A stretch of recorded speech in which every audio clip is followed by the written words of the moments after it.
That's my job as an archivist and as a curator and as a reissue producer. I'm supposed to take you back to that time period and also allow for there to be communication between where you are right now as a listener and what happened in Yeah. 1977.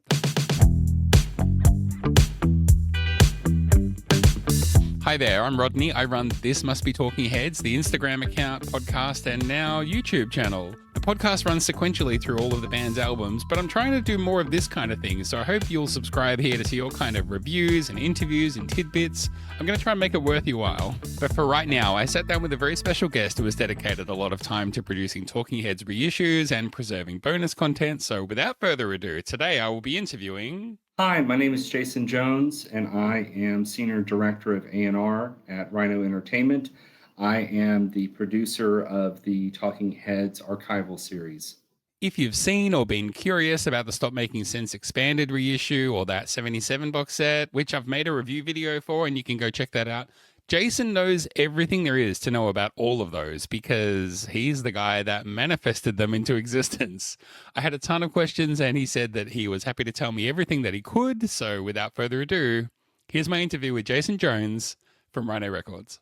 Jason, we need to get into it. I am so excited to talk to you because I have a million questions, some of them broad and some of them very nerdy and specific. And to be fair, you promised me that I could get nerdy, so I don't want to Yeah, let's get nerdy. About that. Let's go for it. Can we check off all the Talking Heads releases you've contributed to that have come out recently? Sure.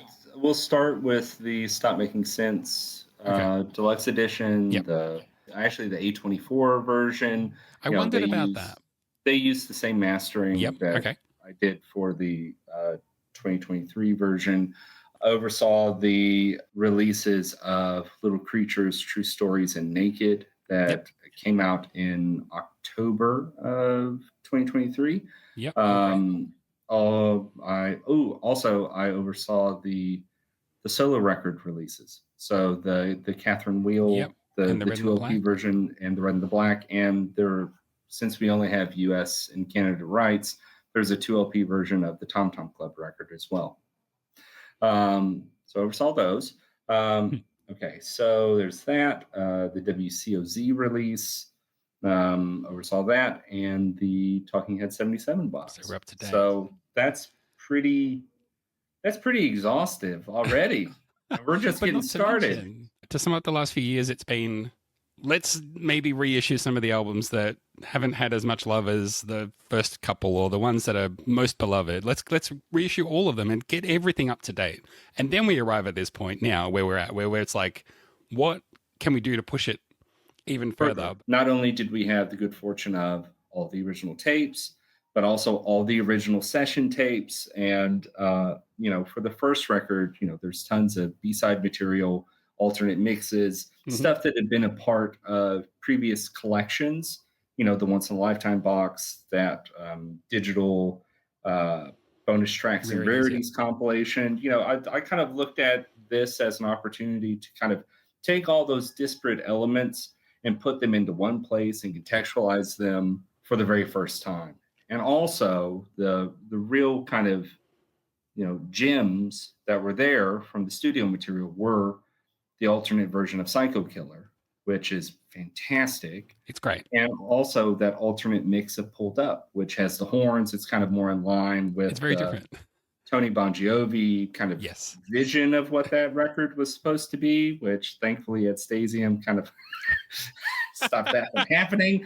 And it was, so I, just having that kind of curatorial eye on it and ear to it, that's something that kind of makes this reissue campaign kind of special and different from the normal deluxe treatment. And also the willingness to put out live material, that really started with the, not just the Stop Making Sense reissue, but also the WCOZ release for Record Store Day. That was a tape where we had the full show, bits and pieces of it had come out across the Name of the Band is Talking Heads reissues over, a number, the 2 CD version.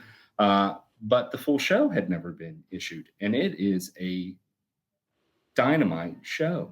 Yep. They sound amazing. And that carries through to the CBGB show that's included in the 77 box. Some of through the archival digging that I had to do, I found that we had a multi-track tape of the last show that they did at CBGB's proper, that fan club show, and also the individual contributions of the band themselves in the liner notes. That was just a cherry on top. The WCOZ show, was that prepared as like, it's in contention to maybe go in some bigger box set, but we're not sure what that is yet? Or was that always just like, it'd just be nice to put that out as its own thing, and it was never thought of as... That was always intended to be a standalone release. Okay. One of the things that I think is very special about this is that we have a lot of material from the band, and I think an event like Record Store Day should be treated as special. And if you were going to participate in an event like that, then you should participate fully with previously unreleased material. That's the thing that gets the fans excited. That also helps support indie retail, who have been massive supporters of the band from the very beginning. One of my coworkers remembers working at a chain called Peaches in Colorado whenever 77 came out. Little chain, and getting a promo copy of 77 and then blasting in the store for the next 6 months. I feel like there's a theme throughout every element of that box set, a theme that touches everything that's in it, which is trying to, it's almost like a time capsule from that moment, and opening that box takes you back there. Yeah. So some examples, for example, being including the 7-inch records as reproductions. And I mean, I've gone through my, it hasn't come out yet, but my sort of unboxing and holding things up and being like, wow. Sure. But the way the 7-inch records have got the big hole cut in the middle, it would have been so easy to just punch a little hole, but it's not. It's the old style big one. No, and the CBGB gatefold, when you open it, on the inside is a shot of the audience. Right. When you could have put 100 shots of Talking Heads playing at CBGB's, but it's almost like, join us for this live show that's recorded. And even on the record, it's got David introducing it, saying, hey there, we're recording this show, so if there's any weird stuff, that's not chopped out. So I feel like it's all, if there's one common thing across all of it, it's like, come back in time with us and enjoy this. Yeah, I wanted it to be a complete immersion into that record, into the band in that time period. Because, I feel like that is my job. That is my job as an archivist and as a curator and as a reissue producer. I'm supposed to take you back to that time period and also allow for there to be communication between where you are right now as a listener and what happened in 1977. Yeah, that's a great I want there to be that discourse. That was something that was really important to me whenever I asked the band members to contribute their liner notes for the box. I really wanted them to take a look back at what stood out most to you during that time period. It could have been one day in the recording studio. It could have been, riding in a van going to Connecticut. It could have been anything. I just wanted them to, what does Talking Heads 77 mean to you now? The way that the band members will describe where they were, what they were doing, Tina lugging her bass 6 blocks through New York, the layout of the space, you couldn't fit more than 2 people in this room, and David was over there with foam around him, and like again, those details that just take you there. That was intended. Deliberate. Yes, it was completely deliberate. Also, look at the lyric choices that are on the pages before each member's liner note contributions. Like, just look at stuff like that. The little Easter eggs of stuff that were dropped in. Those are it's for real. I'm trying to make this as intentional and sincere as possible. Yeah. This is a golden age in which we still have the ability to do box sets like this. Yes. This is one of the few artists left that have not had that true, deep, immersive dive into their catalog. The dual disc and the CD, DVD, and the stuff in the early 2000s, it was just the tip of the iceberg, truly.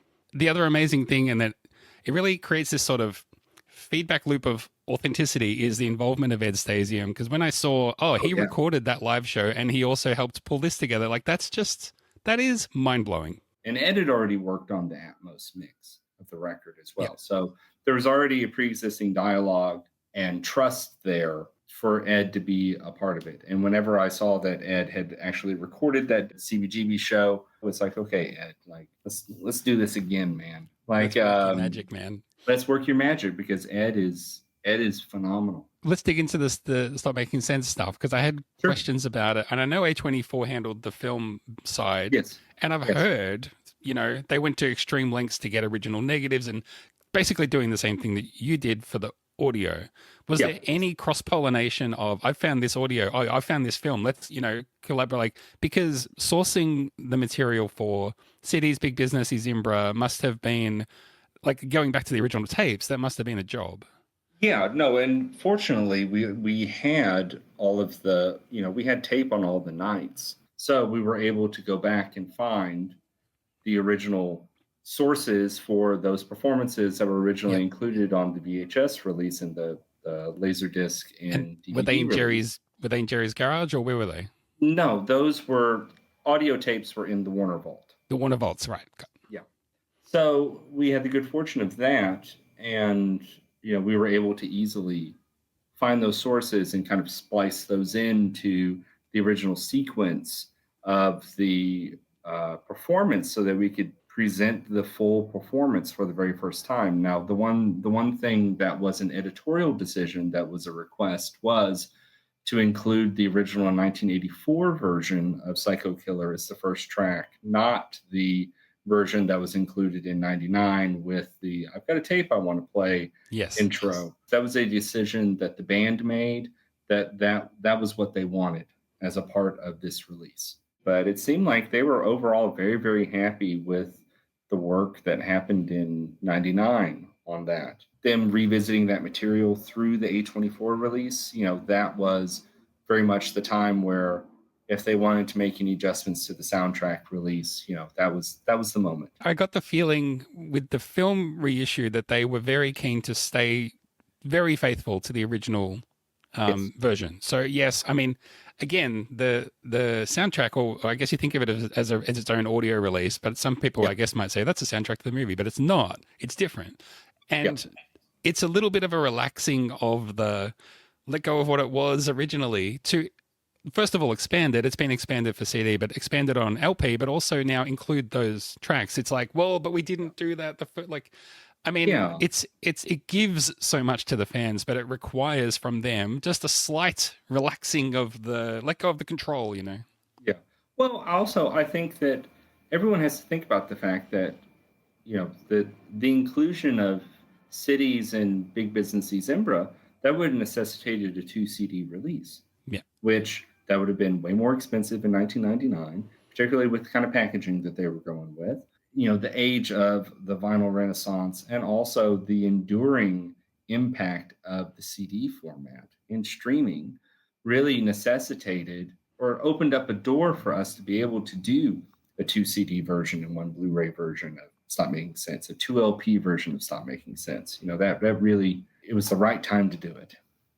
Yeah, it's incredible. I mean, obviously, there's a convergence of a lot of things, like the 40th anniversary of Stop Making Sense. Even the 40th anniversary of Remaining Light really kicked off a lot of these, I guess, thoughts or anticipation for things. But it coincides a lot with this incredible moment that fans are having, where they want to hold something, they want to feel something, they want to sit on the couch and put on music and listen to it intently rather than having it as background music. There's this change in the way fans are interacting with music again. People want to sit and engage with music again, and they want to hear it really well. Yeah. I think that once people figured out the fact that music sounds better than Spotify, or music sounds better than any streaming service, whenever how is it possible? Whenever you hear it as a part of a physical medium, that's really important and impactful.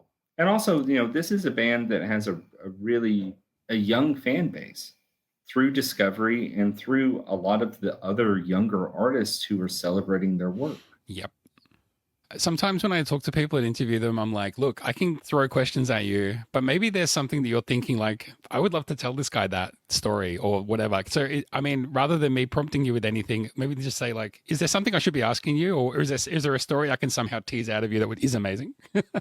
Let's see here. I mean, well, as we've discussed, I'm kind of limited in what I can talk about, Sure. because there's just so many moving pieces, and the nature of how records come out and stuff like that. So I think you've done a pretty good job of getting some good tidbits out of me. But the exciting stories are what's to come, is what you're saying, not necessarily. Yeah, I mean, that is the most exciting story to me.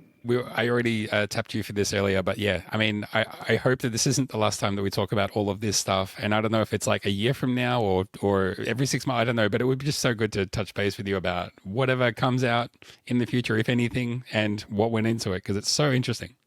Yeah, well, I have a feeling we might talk again. Interesting. Yeah, we might talk again. We might talk again soon. On behalf of myself and all the Talking Heads fans across the world, just thank you again for bringing us all of this amazing stuff. And we really appreciate the work that you're putting in.